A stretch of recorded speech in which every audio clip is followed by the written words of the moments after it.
All right, we are talking Netflix's Tiger King. There's a lot of crazy characters on this show. It's super addicting. We are now joined by Joe Exotic's former campaign manager and employee, Josh Dial. Josh, how is it going? How are you hanging in there?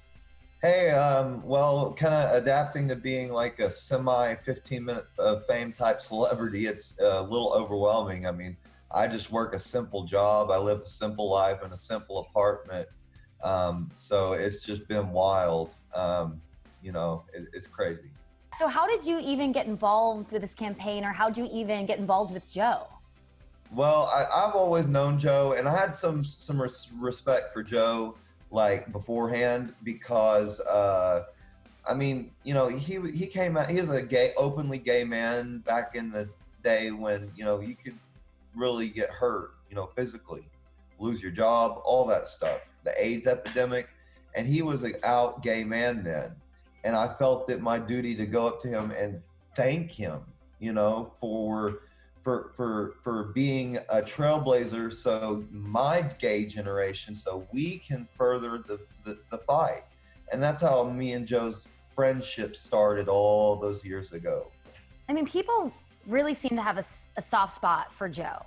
Do you know why that is? I mean, because he has his bad sides, but a lot of people love him. Why is that?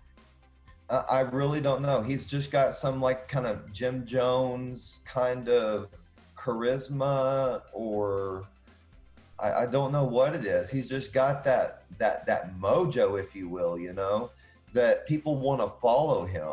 All these people that are supporting him, I mean, that's great because this is why they're doing it. He gave people who had no other home, no other place would hire them. He gave them a house to live in, $150 a week, a job, cable. There was even Dish Network in the cable in the trailer houses. Yeah. Good sized rooms with beds and dressers, TVs, and everything. So you're saying that he treated his employees very well? No, he treated his employees very badly. He was very verbally abusive. Oh, okay. I was confused with what you said. Yeah, it sounded like you were positive about how he treated his employees. Yeah, no. Joe treated his employees horrible as far as the verbal in talking to people, treating them like work ethic wise, boss wise. But as far as taking care of them, Joe always made sure his employees were taken care of. That may mean you may not get a check next week, but if you need an extra $100 to pay a bill, he'll front it to you. How has life changed since the series launched? Well, it's reopened like a ton of like old bad memories and wounds. Like the thing is like when Travis killed himself in the office that day, like the next day and thereafter for like a year and a half, I had to go into that same office. Like he did not let me move offices or let me work from the house. Like I had to sit in that office that next day on for a whole year and a half. And like he never like helped me with counseling, or Jeff never helped me with counseling. And so like, what I had to do is like start a cameo, and actually like try to make money, because what I've realized from this whole series being released and everything is that I never healed from this. I never got the help I needed. And I just brushed it under my rug in my brain, and like I've come to the realization that like I've got to get some serious help, and so it's been good and bad for me.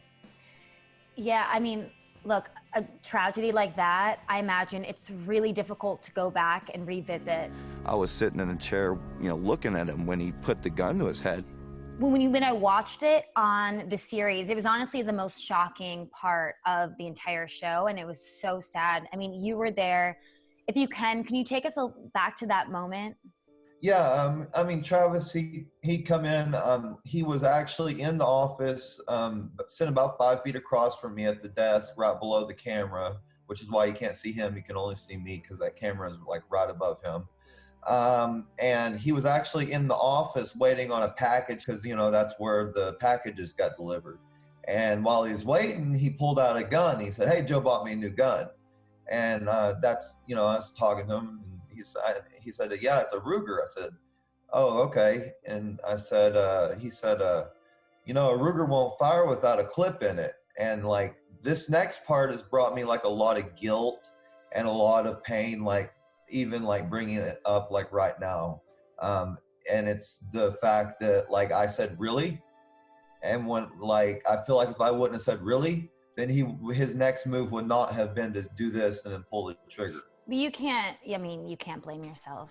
I know, but I mean, I need, that's why I feel like I, you know, I hate to like, I guess in a sense, make money off of something like this by doing my cameos and my fundraisers and stuff that I'm doing. But like, I mean, I need help, you know, and it's taken me this whole time. Like I always thought that I was just okay.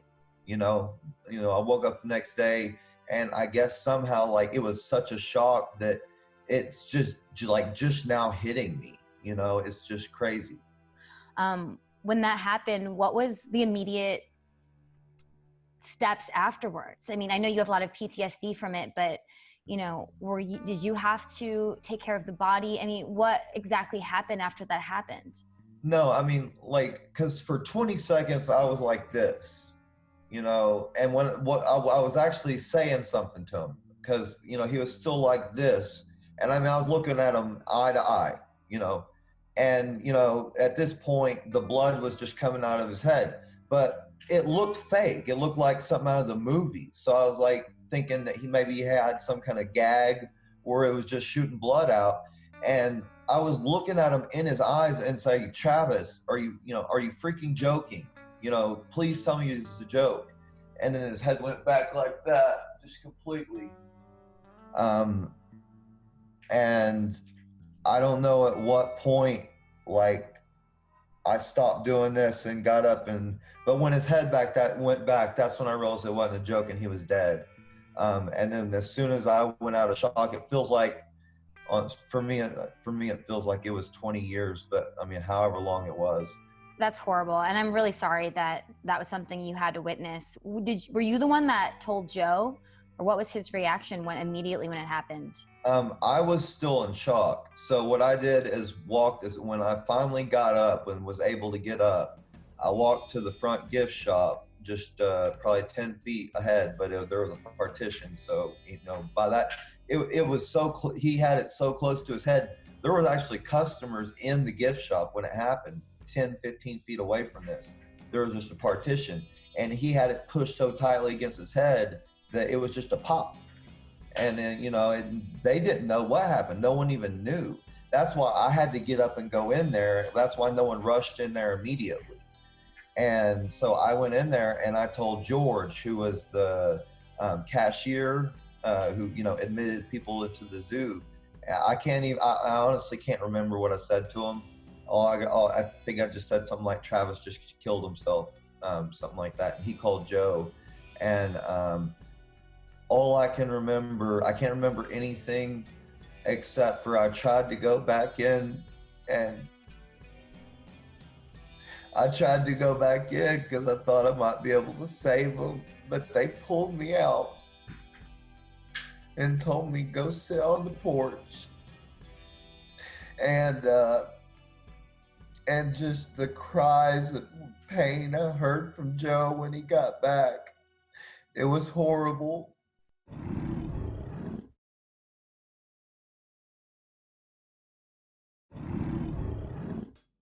How would you say your life has been affected by working with Joe? Besides all the trauma and the PTSD and all that, man, I lost everything. Like I had a house, I gave that up to move on part, because when you work for Joe, you have to live on part because you're working 6 days a week, 14 hours a day. The only thing I gained was the fact that I can say that I have held and been in cages with full-grown and baby tigers, and I've transported tigers, and I've like lived at a zoo, you know. Yeah. Are you getting any help for some of the trauma that you've endured? No, I mean, I've set up a GoFundMe, and I set up a fundraiser on Facebook, and then like I'm just trying to, like, you know, I mean, I'm a libertarian, and we don't believe like that the government should have a check for every problem. We believe that you should go to the private sector and personal regular folks. And you know, if you have a tragedy, people will contribute. So yeah, I've got GoFundMe set up.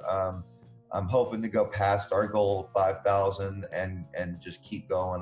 That'd be great, because I know it's going to cost way more than that to get back on my feet. Yeah. I'm sure, as you can see, like I'm just totally messed up. I need help. Before we go, where can people find the GoFundMe?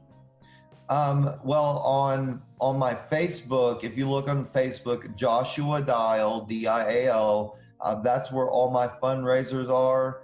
Well, Joshua, thank you so much for joining us. Thank you.